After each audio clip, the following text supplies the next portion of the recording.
Bismillahirrahmanirrahim. Assalamualaikum warahmatullahi wabarakatuh. Semangat pagi semua, jumpa lagi dengan Pak Fadli. Insya Allah hari ini kita akan bahas mata pelajaran kepariwisataan bab 8 KBM 1 ya. Judul kita hari ini adalah tes interview materi mandiri, artinya di luar kurikulum ya.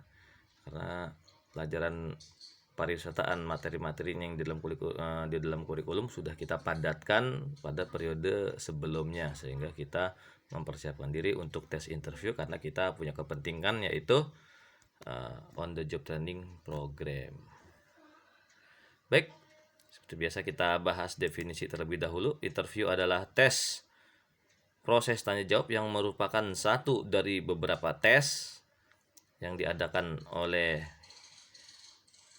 human resource ya. Tes selain interview diantaranya itu TBI, tes bahasa Inggris, tes medical check up, tes psikologi, dan sebagainya.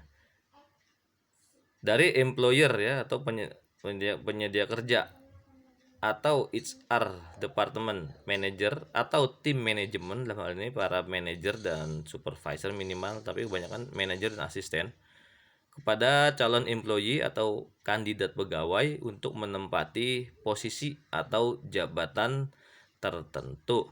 Tuh.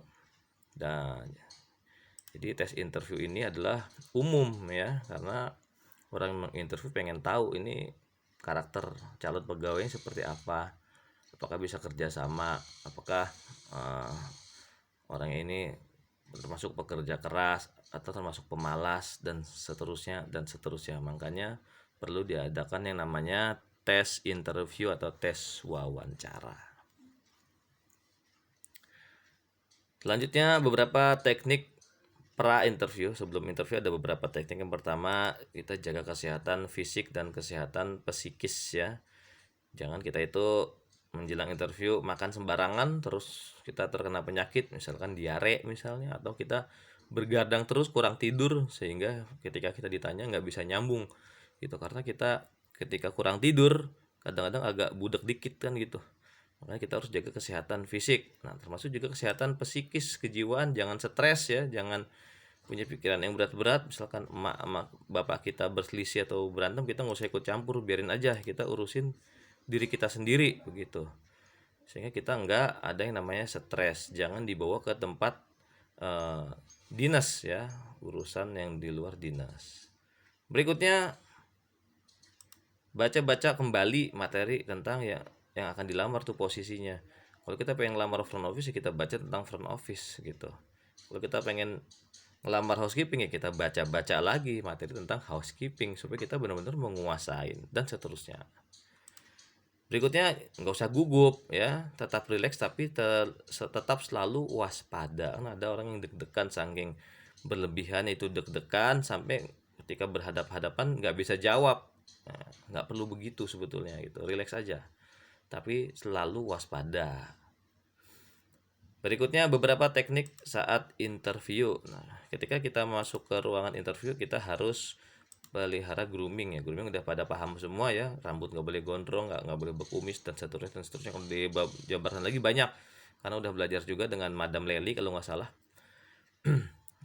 Apa dia juga udah pernah sampaikan ya, grooming poin-poin pentingnya apa aja.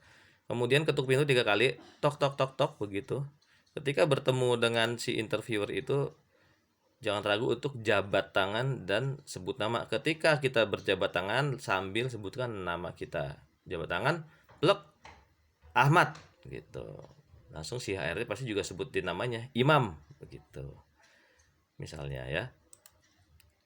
Berikutnya, jangan langsung duduk kecuali udah ditawarin. Nah, kita tanya kepada si HRD itu, "May I to have a seat, Mr. Imam?" misalnya. Nah, udah boleh duduk ya baru duduk, jangan main duduk aja karena dinilai oleh si HRD tersebut.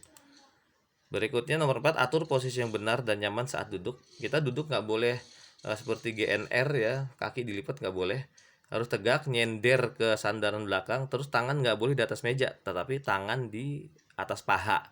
Itu posisi duduk yang benar. Berikutnya, pertanyaan-pertanyaan dijawab dengan jelas. Suara nggak boleh pelan, harus jelas gitu. Dan tidak boleh bertele-tele.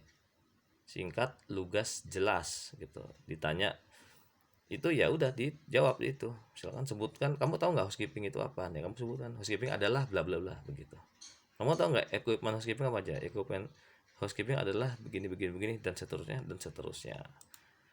Ketika interview juga jangan lupa kita tatap kening atau jidat si interviewer, jangan tatap matanya. Kalau kita natap matanya itu kayak ngajak berantem ya, walaupun ada juga teori yang mengatakan harus ada yang namanya eye contact begitu.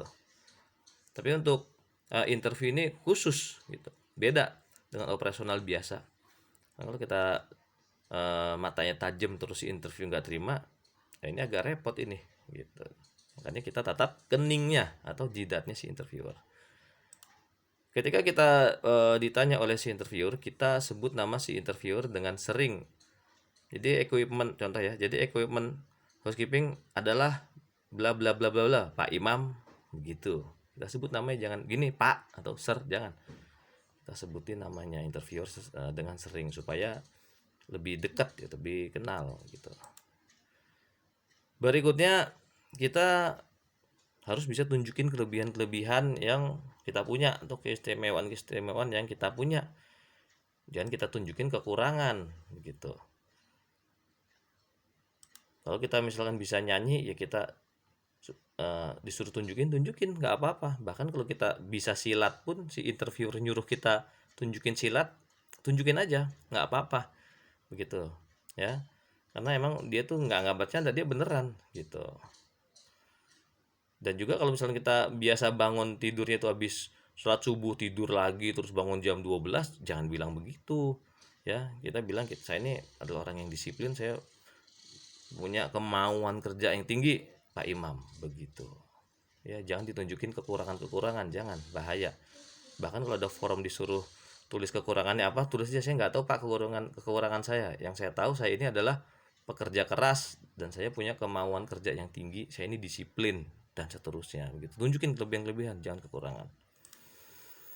Berikutnya, jika kita interview menggunakan bahasa Inggris, kita harus hemat vocabulary karena bahasa Inggris kita itu bukan bahasa ibu, kecuali kita udah tinggal di Amerika selama 2 tahun misalnya. Berarti kan kita vocabulary-nya banyak, itu nggak apa-apa. Nah, buat orang-orang yang tinggalnya terus di Indonesia dalam waktu lama, jarang keluar negeri, paling cuman sehari 2 hari, sebulan 2 bulan ya, kalau menurut Pak Padli ya kita harus hemat.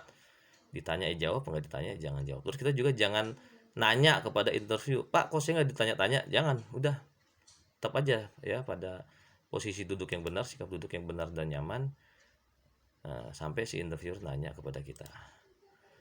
Kemudian kita harus bisa memperkenalkan diri sesuai pola gitu. Misalkan pola kita nama, alamat, tempat tanggal lahir, hobi. Nah, harus begitu. Jangan nggak dibikin pola terus keulang lagi. Ya, udah kita sampein tanggal lahir disebut lagi, jangan. Harus kita bikin pola yang baku sampai kapanpun kita berhadapan dengan interviewer. Dan yang terakhir, jika interviewer menanyakan sesuatu yang kita nggak tahu, jangan kita polos, kita bilang tidak tahu, tetapi kita jawab yang masih berhubungan dengan pertanyaan tersebut gitu. Yang saya tahu Pak, setahu saya chemical untuk membersihkan kamar mandi adalah Oasis Compact Bathroom Cleaner misalnya, dan seterusnya. Atau bisa juga kalau nggak ada Oasis Compact Bathroom Cleaner, kita juga bisa Pak menggunakan multi purpose cleaner Pak Imam gitu, karena multi purpose itu bisa digunakan di banyak kondisi begitu ya. Jadi kita harus bagaimana caranya atur supaya si interviewer senang kepada kita, percaya kepada kita. Baik, itu aja yang bisa disampaikan. Terima kasih dan mohon maaf. Assalamualaikum warahmatullahi wabarakatuh.